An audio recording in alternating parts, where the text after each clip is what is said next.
तो अब बात करेंगे सबको जला देने वाले श्रद्धा मर्डर मामले की, जिसमें सबूतों की तलाश के लिए दिल्ली पुलिस अब हाथ पैर मार रही। खबर यह है कि दिल्ली पुलिस की जांच टीम सबूतों की तलाश में हिमाचल प्रदेश और उत्तराखंड भी जा सकती है। साकेत कोर्ट ने कल आरोपी आफ्ताब की पुलिस रिमांड 5 दिन के लिए बढ़ा दी।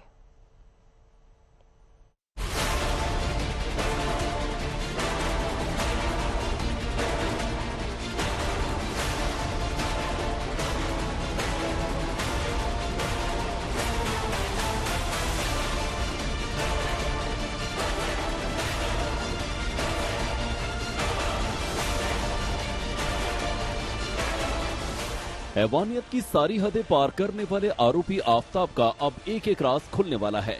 कत्ल के सबूतों को तलाशती पुलिस अब जल्द ही आफ्ताब के गुनाहों से पर्दाफाश करने वाली है, क्योंकि श्रद्धा मर्डर केस का ये आरोपी अब नार्को टेस्ट से गुजरेगा।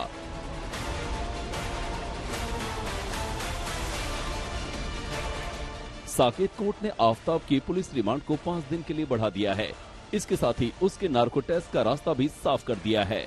अब दिल्ली पुलिस रोहिणी एफएसएल में नार्को टेस्ट के लिए अप्लाई करेगी और टेस्ट के लिए टाइम लेगी, लेकिन आफ्ताब पर कानूनी फंदा कसने के लिए जरूरी है नार्को टेस्ट के साथ सबूत इकट्ठा करने की। जो टेस्ट है उसकी वैल्यू तभी मानी जाएगी जब ये corroborated by some independent evidences, like some recovery made through that. हाँ, रिलेटेड टू दैट। अगर वो कोरोबोरेशन नहीं होता है, मियरली वही रह जाता है, तो solely on that basis a person can not be convicted. कत्ल के एक एक सबूतों को इकट्ठा करने के लिए पुलिस अब हिमाचल प्रदेश और उत्तराखंड भी जाएगी। पुलिस को शक है कि श्रद्धा का मर्डर करने के बाद आरोपी आफ्ताब ने सबूतों को सिर्फ दिल्ली ही नहीं बल्कि दूसरे शहरों में भी छुपाया है। कुछ ऐसा बताया गया है कि शायद उत्तराखंड और हिमाचल में जहाँ गर्लफ्रेंड को लेके गया होगा,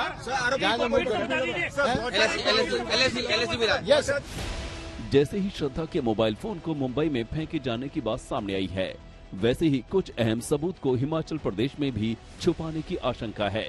इसलिए पुलिस की एक टीम आफ्ताब को लेकर हिमाचल जाने वाली है। वहां पुलिस आरोपी आफ्ताब से क्राइम सीन रिक्रिएट करा सकती है। श्रद्धा मर्डर केस में पुलिस की जांच जारी है। सबूतों की तलाश में कई टीमें जुटी हैं। पुलिस महरौली के जंगलों की खाक छान रही है, लेकिन पुलिस के हाथ अब तक बहुत पुख्ता सबूत नहीं लगे हैं।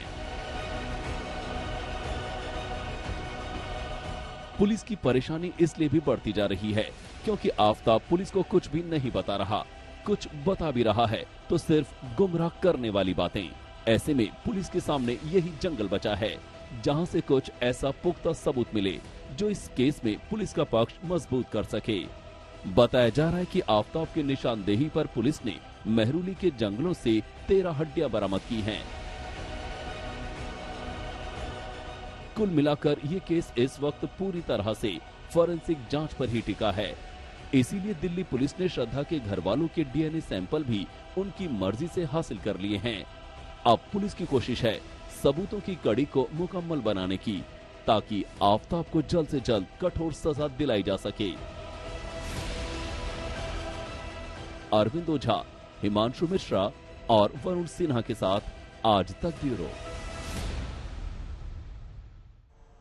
हिमांशु मिश्रा मेरे सहयोगी इस वक्त तमाम जानकारी के साथ महरौली पुलिस स्टेशन से जुड़ गए हैं। हिमांशु, देखिए, दिन पर दिन इस पूरे मर्डर मामले में पेच गहराता जा रहा है और पेच इस बात को लेकर भी है कि क्या दरअसल जो कुछ आफ्ताब बयां कर रहा है वो सिर्फ पुलिस को गुमराह करने के लिए है या फिर ऐसी बातें भी सामने ला रहा है जिससे ये मामला कहीं ना कहीं कोर्ट में उसके पक्ष में चला जाए, क्योंकि जब तक ठोस सबूत नहीं होंगे तब तक उसे कन्विक्ट करना काफी ज्यादा मुश्किल होगा। और जैसा कि हमने पहले भी देखा है, क्या उसके माता पिता को इस मर्डर के बारे में मालूम था, क्योंकि वो अब अपना घर छोड़कर जा चुके हैं?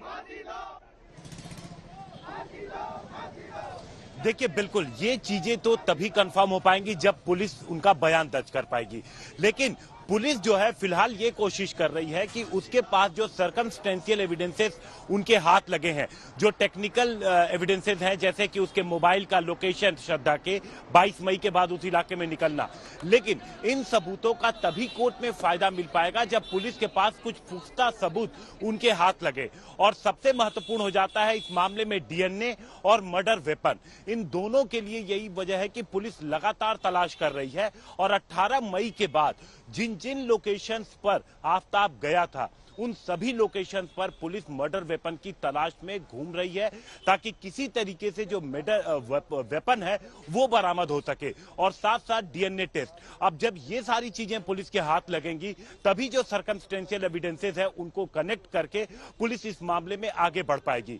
फिलहाल जो पुलिस के पास है वो सिर्फ कन्फेशनल स्टेटमेंट है जो कोर्ट में वो मुकर सकता है, और इसके अलावा उस स्टेटमेंट के बाद पुलिस की इन्वेस्टिगेशन में मिले कुछ हड्डी के टुकड़े हैं जिनकी जांच होना अभी बाकी है कि वो ह्यूमन बॉडी पार्ट्स हैं या नहीं है, और श्रद्धा के उसके बाद डीएनए से साबित होंगे।